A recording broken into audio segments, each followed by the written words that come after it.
Welcome to the Parenting with Impact podcast with your hosts Elaine Taylor-Klaus and Diane Dempster, co-creators of ImpactParents.com, an online community, award-winning blog, and service organization helping parents all over the world to raise complex kids become capable, independent adults. Elaine and Diane are certified coaches with personal experience raising children with challenges such as ADHD, anxiety, and more, and extensive experience in guiding parents to raise their complex kids with confidence and calm.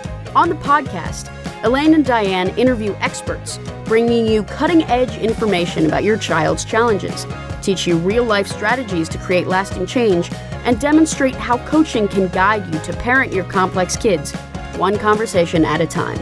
For the essentials of Elaine and Diane's coach approach to parenting, download a free tip sheet at impactparents.com/podcast. Hey, everybody, and welcome to a special episode of Parenting with Impact.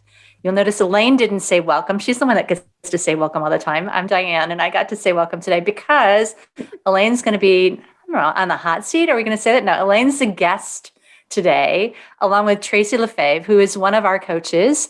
And we're going to talk a little bit about gender and neurodiversity and all kinds of cool things. So sexual identity. I mean, all of these things. And I don't know, Elaine, do you want to kind of kick off what the topic is? Yeah, well, I think you hit it. We want to talk about gender kids and sexual identity kids and neurodiversity and the interplay between them. A lot of us are raising kids with gender diversity or differences of gender or sexual identity. And it's become really clear to Diane and me and in our community in the last year how much more this has surfaced in the last couple of years, to such an extent that we started a new community, a new online community for parents raising what do we call it? Gender and or sexual identity kids, or gender and or queer kids with neurodiversity, right? Yeah. So there's this thing that's happening that's becoming much more prevalent that our kids are becoming more aware of as their generation embraces their differences differently than we did. And this is a conversation we as parents are having that many of us had never even heard of just a couple of years ago. So Tracy, our coach Tracy, and I both have trans kids, and I know I have a kid also with difference in sexual identity as well. And so we wanted to just have a frank conversation. So that's where we are. And I'm really looking forward to this conversation because there's so much in it. Tracy, why don't you tell us, the thumbnail of your story, and then I'll kind of get to mine, and then we'll see what we have to say about it. Yeah, thanks, Elaine. So I have two children. One is transgender, and one actually identifies as pan. So that means we're in kind of both sides of the queer community. And it has been a discovery and a journey in supporting them. And I look at it as really being based on having that relationship and those open conversations to explore alongside them, because that is what I am doing as a parent, is exploring this community. Because like you said, a couple of years ago, I didn't understand any of the terminology that I do today. And just for clarification, how old are your kids now, and how old were they when they started to identify differently? Yep. So my youngest is 15, and he started, I'll say and he 12, was but female assigned birth. Yes, he is assigned female at birth. And I will say 12, it probably was more like around 11. So it was definitely that beginning of middle school time frame. And my oldest is now 19, and she was probably around the 15-year-old age when she started, the discussions too. Great. And for me, I'm the mom of 3 kids who identify in various ways. My oldest is now 27 and identifies as trans non-binary. And I would say, if we look back in hindsight, the signs were there all of their life, but we didn't know that. They first started identifying as gay. They were assigned female at birth. They first started identifying as gay in their early teens, came out officially in their late teens. And as I say with them, there was a series of coming outs over the years, so that by the time they finally came out as trans non-binary, they did it on Twitter. And I picked up the phone and called and said, is there something you want to tell me? And they said, didn't we have that conversation? I said, no, sweetheart, we didn't. And then they said, well, for the record, we had it in my head and it went really well. So that's my oldest. My middle child goes by pronouns she, they, because there was something about the plural pronoun of feminine that doesn't connect for her, but she's a she, and she is gay, good old fashioned, the old word, right? And then my youngest is actually, what did he used a term recently with me? I'm not going to remember it at the moment. But he is not typical conforming. What's the term, Tracy? He's got long hair and he paints his nails, but he was assigned male at birth and he identifies as male. He uses the he, him pronouns, but he's not gender conforming in the way that you might typically see. That's the word I was looking for. Go ahead. And I was going to say what bubbled up for me too, which I think is kind of part of the story that I forgot, is that yes, with my youngest, who's the trans male, we probably knew all along. And because of my age and background, he first came out as trans non-binary, and then through discovery became trans male. And we just hadn't thought about that. We thought about the gay community part, which you mentioned, but not the gender identity trans piece of it along the way. Yeah. So just to be clear what we're talking about, because I think it's so funny, you and I have both gotten so comfortable in this language that we forget that we're speaking a new language to most people. Yeah. So there's kind of two areas of identity. One has to do with gender, which, as my eldest describes it, gender is what's happening in your head. It's how you see yourself, your self-concept of, do I feel right in this body? Does the genitalia of this body match what I think of myself, right? And then sexuality, as they say, is who you want to be under the sheets with, right? So it's more... Or if you're asexual, who you want to be... Yeah. Right. Exactly. Or if you're asexual, but it has more to do with attraction than construct of awareness. So gender is a self-awareness, and sexuality has to do with attraction. And the other thing I want to say here, just to simplify it, is that the term queer has been reclaimed by this generation, and it covers the whole umbrella of all of this that we're talking about. When we talk about kids with either gender or sexual identity differences, they all identify as queer. And it's a positive, affirming term for them. So those of us who were raised in our generation who heard of that term as a slang or a slur, it is no longer, it is now seen as a positive, affirming term that they've claimed as their own. Well, and I know that I want to talk about the intersection between this and complex neurodiverse kids. And I also want to talk a little bit, and I think I want to start there with both of you as parents. It's just sort of, there's this journey that I know you both went through. And I'm guessing because you're both coaches that the fact that you are coaches kind of helped you in a different way. But talk a little bit about, Tracy, you alluded to this, the communication and the conversations. What was it as a parent? Did you have some of those, oh, holy crap moments? And how did you, I'm sure you did, but talk about those, right? Because we're all coaches and people like, we were there. It wasn't all smooth, right? No. Let's get back in time. Right. And that's a great point because, so my youngest is ADHD, and I lovingly joked when he was small that he put the H in ADHD with the impulsiveness and all these things.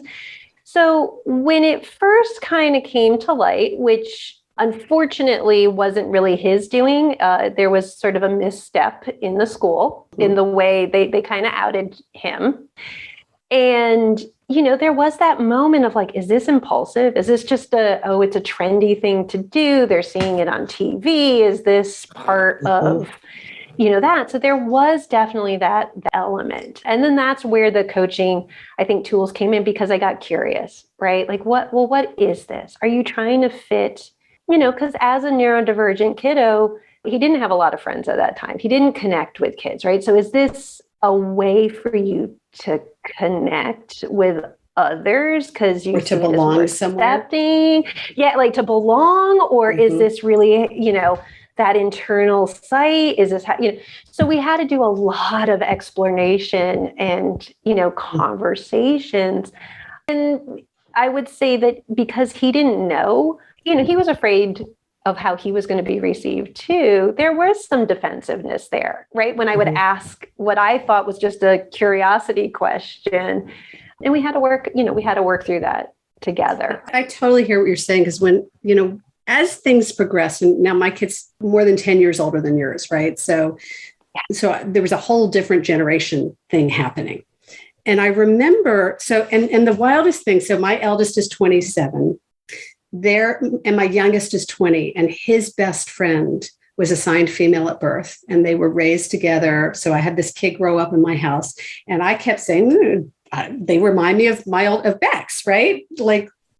And so when that kid started coming out and wanting to transition in their early teen years, at first I was like, wait, no, this is just Bex. It's the same, And then I realized, then I started going, wait a minute, maybe that's what we were missing with Bex, because this kid 10 years or 8 years later was able to express things that didn't even to any of our minds exist 8 years before. Mm-hmm. Right. So, and I'm not proud of it. Like when Bex first started coming out at, 13 or whatever it was, they were wanted to come out gay. And the school counselor and we all said, okay, if you feel that way, maybe you shouldn't announce it to the whole class. And so not my most sparkling parenting moment by any stretch, but we kind of suppressed it because we were in those days afraid it was social suicide.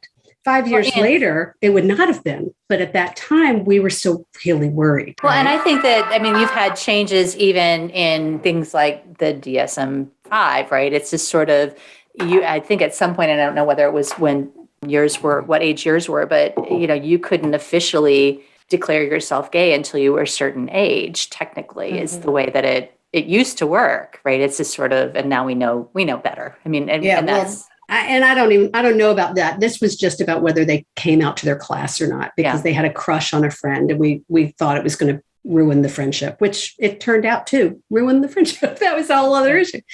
And when you say that, it bubbles up for me too. You do have that fear, right? Like you're that fear of, are they going to get bullied? Are they going to be like, and that, is my own fear from when I grew up. Like you just kind of kept it hidden. You didn't come out. And so I had to deal with my own mindset of kind of that catastrophizing on what was going to happen when the world doesn't meet you. Yeah. Right. Because you're so afraid as a parent that your kid's going to get hurt and that it's going to be so hard to live with this. It's like, do you really need to make life harder for you than it's already going to be if it's a kid with ADHD?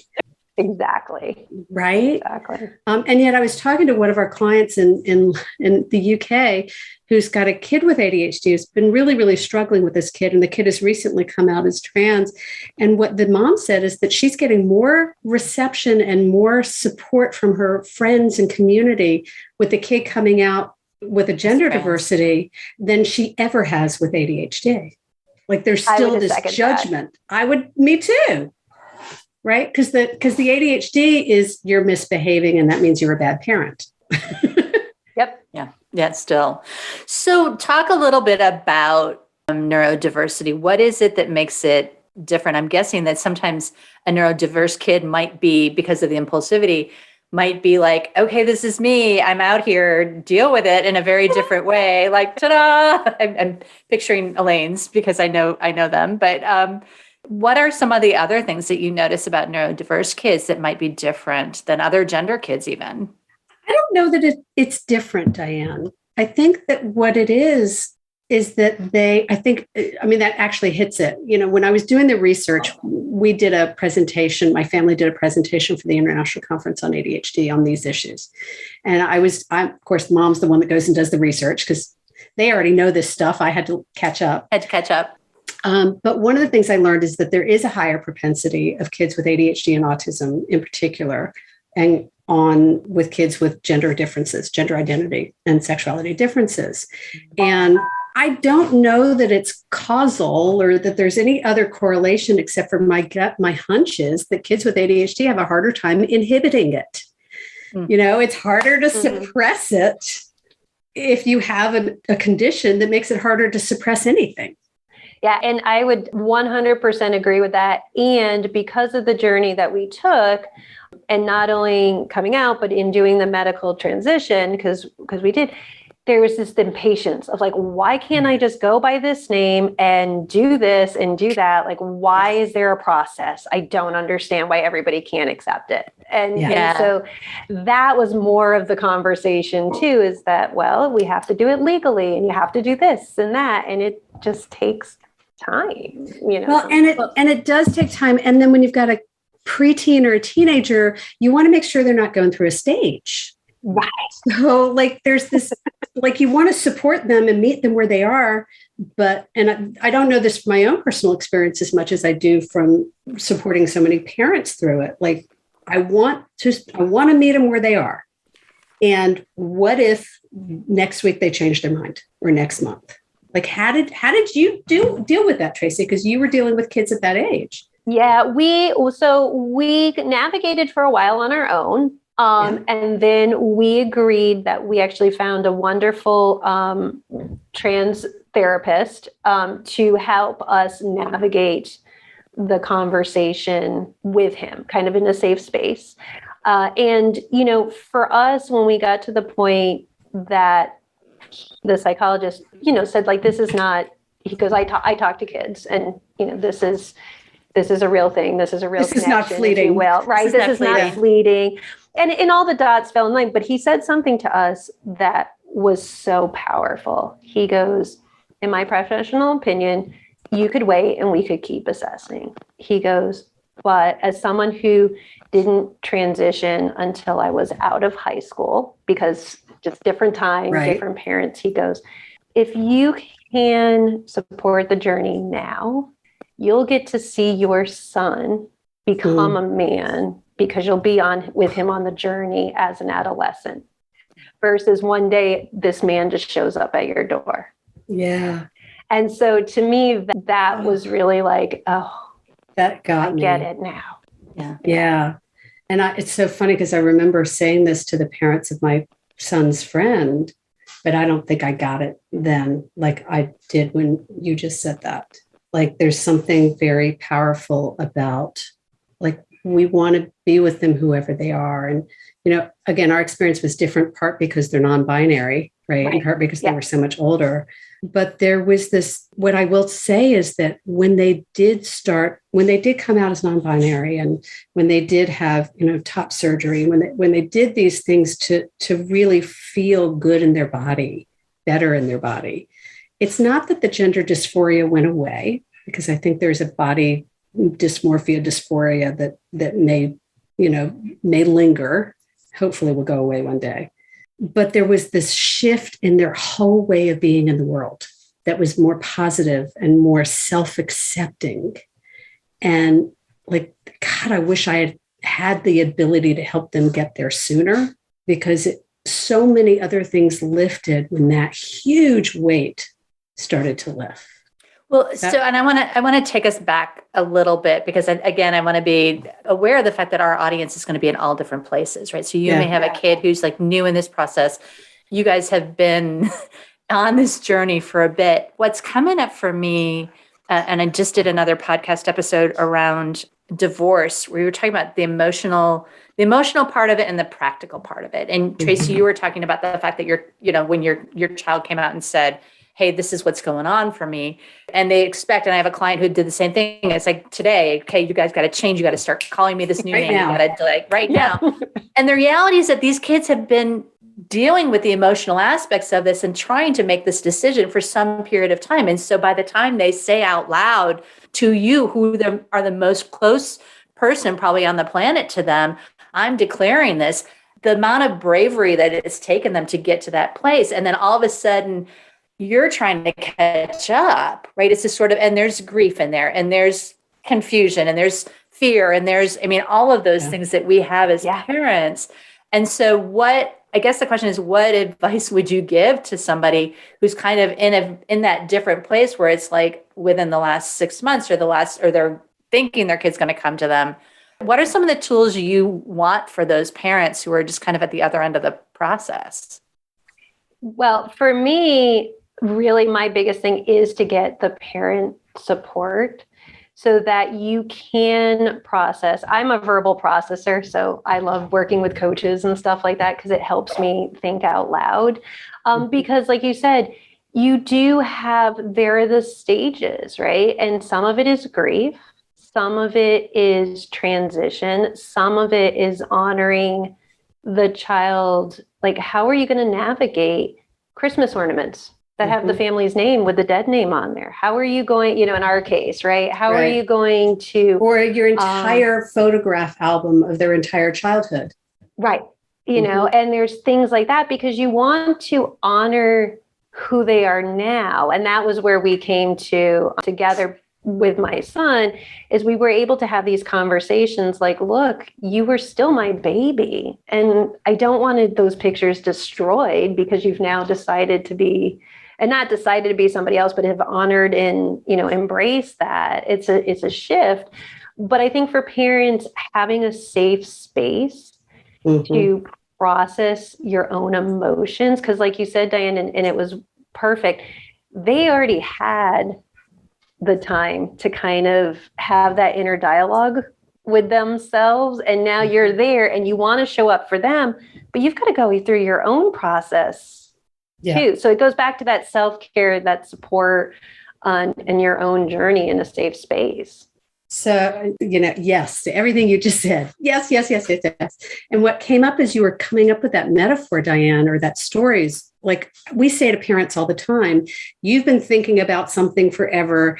You want to have this conversation with your kid. You can't just spring it on them because they haven't been thinking about it for weeks. And so you got to give them space to process it. And this is just the reverse of that. As a parent, I did need some space to figure it out and process it. And I was being called upon to respond to it immediately and publicly, right? And so that was hard, and that's fine. That's my issue. And one of the things I will say is that when I say them, I mean all of my kids were like, well, that's your stuff. You go deal with your stuff because you can't interfere with my stuff. And partly that was because my kid was an adult. Partly it's right. It's like, I got to deal with my stuff and they got to deal with their stuff. And I want to support them in their stuff. And I want them to respect that I do have my stuff to deal with. Right. And so, and what I found the hardest part was that it was hard for them to respect it because they wanted me to just, shift. And what Bex did great at the beginning was when I would get the pronouns wrong, they would correct me without being mean. And when I would get it right, they would thank me. Yeah. And that was really helpful to acknowledge. And so designing with some of these conversations with your kid, and as Tracy is saying, get the support of a gender affirming therapist, somebody who's working with the family, get the support of a gender affirming coach who's supporting you or your family. I mean, we've been doing that way more this year than I think any of us ever expected. But I love what you're saying is make sure you have somebody to help you be in constructive conversations with your kids, because these can be really hard conversations to have. And sometimes it really helps to have someone else either navigating the conversation with you or giving you tools to have a healthier conversation with your kid. Well, and not only that, but your kids are going to be in different places as well. Elaine, your kid didn't need you to help them as much to process what's going on with them. And some of our kids do. Some of our kids need us to be able to shift enough to be able to go, Mom, I'm really struggling with this. Don't deal with your own stuff. Be here for me, and be able to be in that place. Tracy, you said it so beautifully of curiosity and just kind of being present for them in a very different way. And you still have to deal with it, even if it's not till midnight. You got to deal with your stuff. You got to deal with your own stuff, right? Because the best advice I did this interview with Linda Rogley at the beginning it was just this year, 2021. We're taping this in 2021.